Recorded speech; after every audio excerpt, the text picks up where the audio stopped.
Oke, bismillahirrahmanirrahim. Assalamualaikum warahmatullahi wabarakatuh. Waalaikumsalam warahmatullahi wabarakatuh.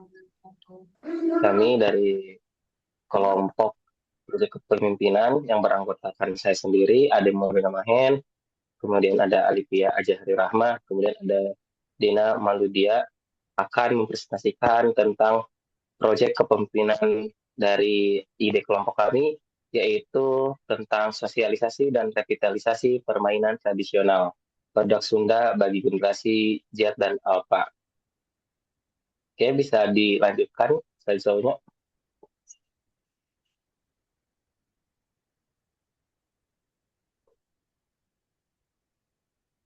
Oke, untuk Baik, rumusan terima kasih masalah. kepada Bapak Adil. Ide rancangan dari kelompok kami yaitu merevitalisasi dan mensosialisasikan permainan tradisional anak Sunda bagi generasi Z dan generasi Alpha. Kenapa ide pemilihan proyek kepemimpinan ini muncul? Dikarenakan hingga tahun 2026 ini perkembangan teknologi dan informasi serta komunikasi sangat berkembang pesat dan membawa perubahan masif dalam pola hidup masyarakat. Tidak terkecuali adanya gadget, di mana gadget itu bisa digunakan, maksudnya bisa dipakai oleh siapapun, tidak terkecuali oleh anak-anak. Fenomena ini mulai mengkhawatirkan apabila terjadi di tengah keluarga modern, di mana bahkan anak-anak di bawah 5 tahun telah diperkenalkan dan diberikan akses penuh terhadap gadget-gadget oleh orang tua mereka. Sebagai contohnya, salah satunya ada pengalaman selama saya PPL, ada salah satu murid yang kasusnya dia jarang sekolah dikarenakan dibebaskan penggunaan gadget oleh orang tuanya, sehingga anak ini sudah terbiasa main gadget dari sore hingga lupa waktu sampai subuh jam 6 pagi. Sehingga jam 6 pagi itu dia sudah ngantuk dan akhirnya tidak pergi sekolah. Nah, dari studi kasus itu terdapat satu fakta mengkhawatirkan bahwa anak-anak ternyata lebih banyak menghabiskan waktunya di depan layar gadget dibandingkan di luar rumah. Akhirnya, interaksi sosial antar teman menurun, aktivitas fisik menurun karena mata terfokus kepada HP, kemudian badan fokus untuk duduk memegang HP, dan juga urat-urat saraf di tangan juga kebas karena hanya menggenggam handphone seharian. Nah, untuk aktivitas sosialnya, kemampuan bekerja sama, berkomunikasi, dan menyelesaikan konflik tidak terasah secara optimal. Nah, em, dari proses-proses interaksi sosial dan juga aktivitas kinestetik fisik tersebut, ada nilai-nilai yang hilang dari anak-anak generasi Z dan generasi Alpha saat ini, yaitu pertama nilai kerjasama, sportivitas, dan kepemimpinan. Yang kedua, kecerdasan jamak. Kecerdasan jamak ini seperti kinestetik, kemampuan anak-anak untuk bergerak, kelincahannya, visual spasialnya seperti kemampuannya untuk bisa fokus melihat benda di sekitarnya atau fokus dengan bunyi dari jauh atau dari jarak dekat, serta interpersonal. Interpersonal ini bagaimana anak berinteraksi, berkomunikasi dengan bahasa yang baik kepada temannya, serta dapat memahami gaya bahasa dari temannya. Yang ketiga adalah pelestarian bahasa dan lagu Sunda karena game-game online saat ini sudah terintegrasi dengan bahasa Inggris dan juga lagu-lagu Barat, sehingga anak-anak saat ini lebih cepat menghafal bahasa-bahasa Inggris ataupun lagu-lagu Barat. Nah, dari masalah yang ditemukan, eh, kami merumuskan empat. permasalahan, yaitu pertama, kenapa sih permainan tradisional anak Sunda ini makin jarang dimainkan oleh generasi Z dan generasi Alpha? Kemudian yang kedua, dampak penggunaan gadget. Bagaimana dampak tingginya penggunaan gadget terhadap interaksi sosial dan aktivitas bermain anak. Yang ketiga, revitalisasi permainan tradisional. Bagaimana merancang program sosialisasi dan revitalisasi permainan tradisional Sunda agar menarik bagi generasi Z dan generasi Alpha.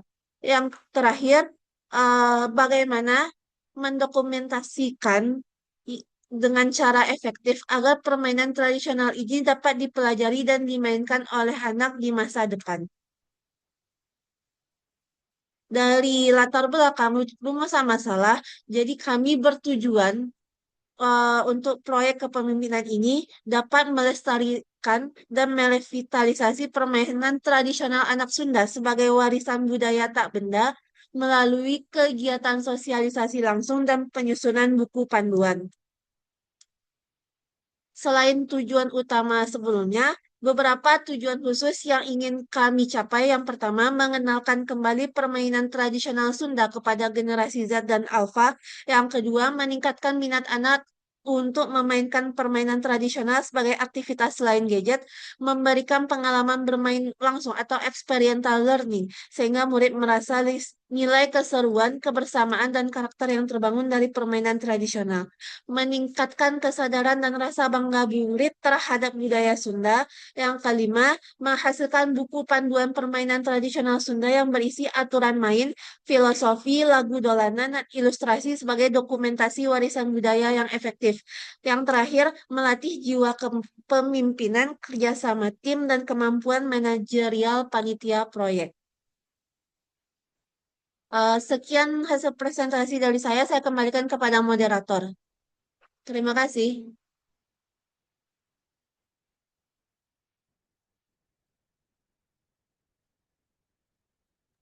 Oke, baik. Terima kasih kepada Bu Dina yang telah menyampaikan gambaran dan latar belakangnya. Selanjutnya akan dilanjutkan oleh presentasi kedua, presentator kedua yaitu Ibu Alipia. Untuk Ibu Alipia, disilakan. Oke, baik. Bismillahirrahmanirrahim. Di sini saya akan mempresentasikan mengenai gambaran proyek yang akan kami buat. Nah, pada slide ini kami akan menjelaskan gambaran proyek yang akan kami laksanakan. Nah, proyek ini berjudul eh, Ngamumule Kaulinan Barudak Sunda atau dalam bahasa Indonesianya yaitu melestarikan permainan anak-anak Sunda itu ya. Nah, kemudian eh, dengan tema Ulin Bari Diajar, Nyunda Bari Ngamumule. Nah, yang artinya bermain sambil belajar, berbudaya Sunda sambil melestarikan. Sosialisasi dan revitalisasi permainan tradisional anak Sunda ini bagi generasi Gen Z dan Gen Alpha.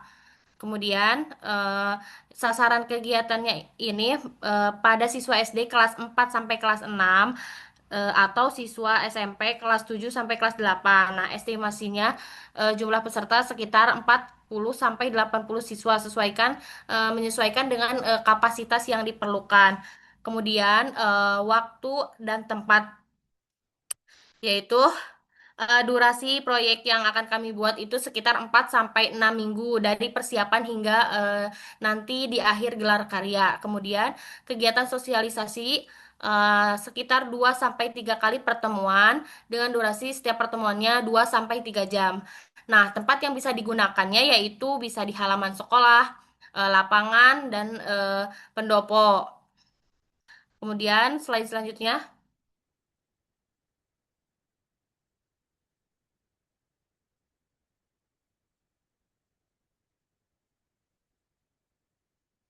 Kemudian di sini ada tahapan kegiatan proyek atau timeline singkat. Nah, pelaksanaan proyek itu dibagi menjadi 5 tahapan utama. Tahapan yang pertama yaitu prakegiatan. Pada minggu pertama ini hingga minggu kedua, kami melakukan riset atau mewawancarai narasumber seperti guru atau budayawan atau sesepuh yang menjadi sumber utama dari permainan-permainan tradisional tersebut yang nantinya bisa menginventarisasi permainan tradisional Sunda serta membentuk panitia dan membagi tugas. Kemudian, tahapan kedua yaitu dilaksanakan pada minggu ketiga, yaitu sosialisasi dan demonstrasi. Peserta akan dikenalkan dengan sejarah kaulinan barudak Sunda melalui presentasi, video dokumentasi, serta demonstrasi cara bermain oleh kami mungkin ya, panitia, eh, anggota kelompok. Kemudian tahapan yang ketiga yaitu berlangsung pada minggu keempat yaitu praktik bermain bersama. Peserta dibagi menjadi beberapa kelompok dan mencoba 4 sampai 5 permainan tradisional secara bergantian dengan sistem rotasi yang didampingi oleh fasilitator. Nah, yang keempat, pada minggu kelima ini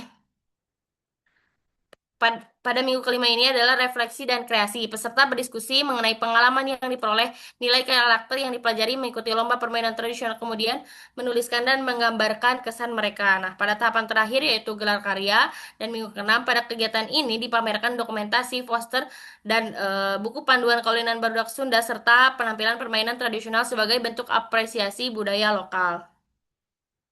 Selanjutnya, slide selanjutnya. Nah, metode sosialisasi proyek.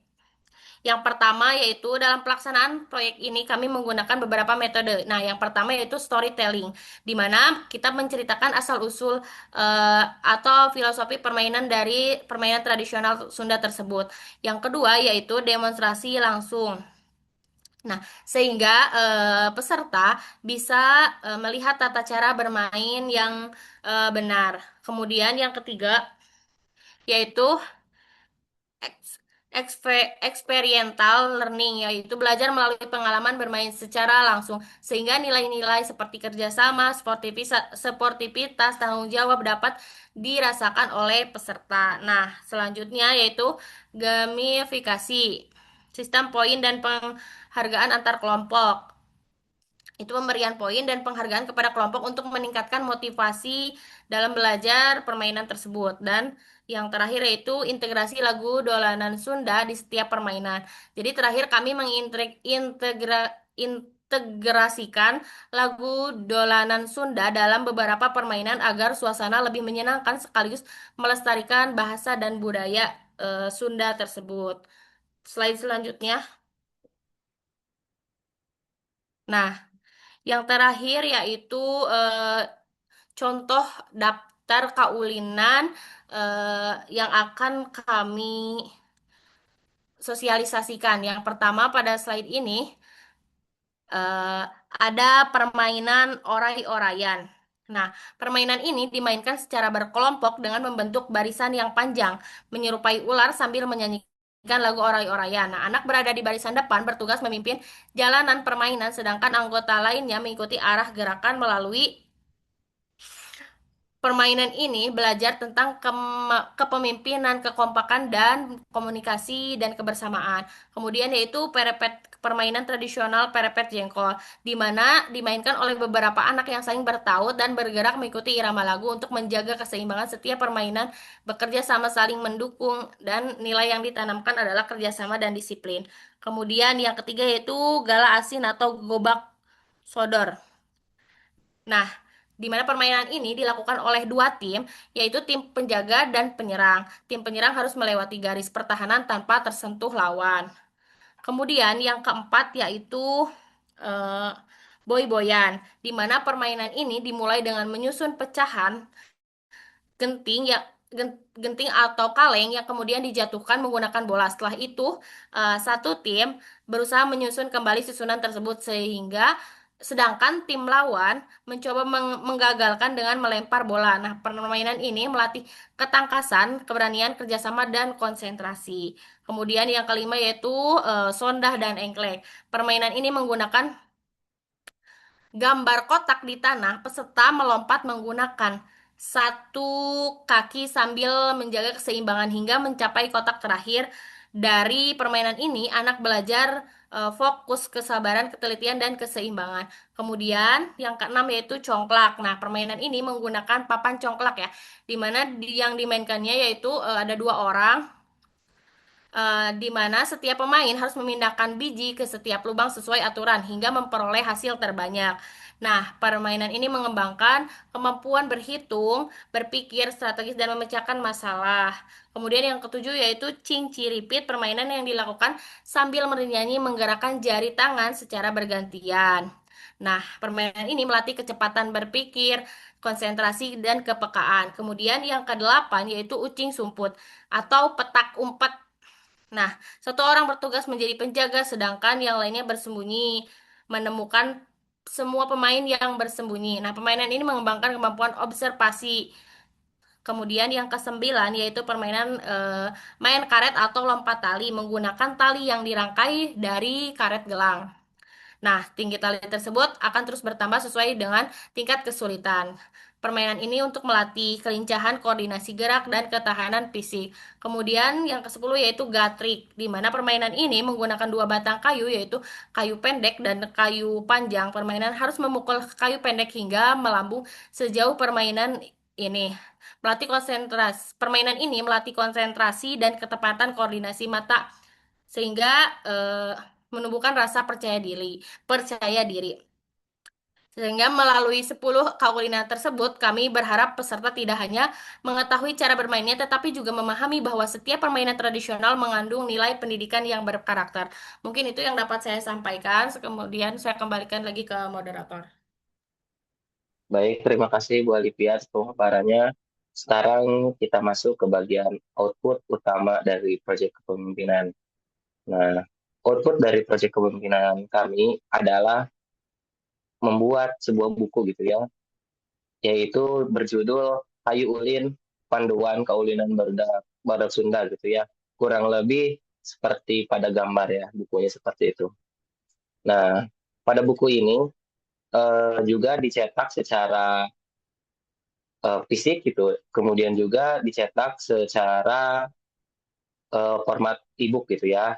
Nah, untuk spesifikasi bukunya di sini sudah dijelaskan bahwa ukurannya A5 atau B5 40 sampai 60 halaman full color supaya bisa menarik perhatian anak-anak. Kemudian isi perbab permainannya ada nama permainan, kemudian asal usul yang tadi sudah dijelaskan oleh Ibu Alipia sebelumnya, kemudian jumlah pemain dan alat yang dibutuhkan, segala aturan permainannya gitu ya, kemudian lagu dolanan pengiringnya, kemudian nilai terkandung, karakter yang terkandungnya, kemudian foto dokumentasinya ya, kemudian juga lampiran tentunya ya, glosarium istilah Sunda, dan tidak lupa daftar pustaka beserta profil narasumber gitu ya, yang tadi kita juga sempat bahas di sebelumnya bahwa akan mewawancarai seorang narasumber gitu ya. Nah, kemudian untuk distribusinya, yaitu untuk fisik mungkin ya, buku fisik itu akan didistribusikan ke tiap-tiap sekolah mungkin ya, ke perpustakaan sekolah, dan e-booknya disebarkan secara daring. Itu adalah untuk uh, output utama dari proyek kepemimpinan kami. Selanjutnya ada output pendukung. Nah, di sini output pendukungnya setidaknya gitu ya, kami akan membuat juga video dokumenter mini 3 sampai 5 menit kurang lebih tentang jalannya kegiatan.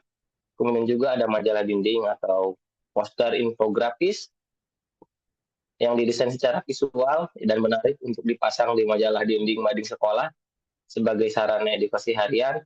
Kemudian juga ada sertifikat partisipasi ya, sebagai bentuk apresiasi dan motivasi bagi seluruh siswa yang terlibat. Nah, itu untuk output pendukung dari proyek kepemimpinan. Kemudian selanjutnya ada harapan dan dampak gitu ya dari proyek kepemimpinan kami. Nah, setidaknya ada 5 kategori gitu ya yang terkena dampak gitu ya, dan harapan kami gitu ya. Yang pertama yaitu bagi siswa, kami berharap siswa tidak hanya sekedar tahu, tetapi juga mahir dan tertarik untuk terus memainkan kaulinan Sunda di waktu luang mereka gitu ya, sehingga dapat terlestarikan gitu permainan tradisional dari Sunda ini. Kemudian juga bagi sekolah, sekolah kini mempunyai bahan ajar yang berbasis budaya lokal yang terdokumentasi rapi untuk mendukung kegiatan P5 maupun ekstrakurikuler dari adanya proyek kepemimpinan kami. Kemudian tidak kemudian untuk masyarakat juga menumbuhkan kembali kesadaran kolektif bahwa permainan tradisional memiliki nilai edukatif yang sangat tinggi dan tidak kalah dari permainan modern. Nah, kemudian bagi kami gitu ya, atau tim yang membuat proyek ini menjadi wadah melatih kemampuan leadership kami, kemudian manajemen acara, kemudian riset, kemudian penulisan hingga teamwork gitu ya, atau kolaborasi tim seperti itu. Dan untuk jangka panjangnya juga kami bermimpi buku Ayo Ulin ini dapat menjadi modul referensi yang bisa direplikasi oleh sekolah-sekolah lain di seluruh Jawa Barat. Nah, itu untuk harapan dan dampak dari kami. Selanjutnya kita ke poin kesimpulannya dari proyek ini gitu ya. Proyek ini bukan sekedar bermain, tapi melestarikan warisan budaya, tak benda, kemudian mendidik karakter melalui permainan, kemudian mendokumentasikan untuk generasi mendatang, dan mari bersama dengan sabilulungan yang memulai budaya Sunda ini, tibarudak, kubarudak, pikeun barudak, atau bersama melestarikan budaya Sunda dari anak oleh anak untuk anak ini supaya bisa tercapai. Nah, mungkin demikian pemaparan proyek mengenai proyek kepemimpinan kami. Besar harapan kami, langkah kecil ini dapat memberikan dampak nyata bagi kelestarian budaya lokal serta pembentukan karakter generasi muda. Terima kasih atas perhatian dan waktunya. Mohon maaf apabila terdapat banyak salah dari kelompok kami. Wabillahi taufiq wal hidayah. Assalamualaikum warahmatullahi wabarakatuh. Waalaikumsalam warahmatullahi wabarakatuh.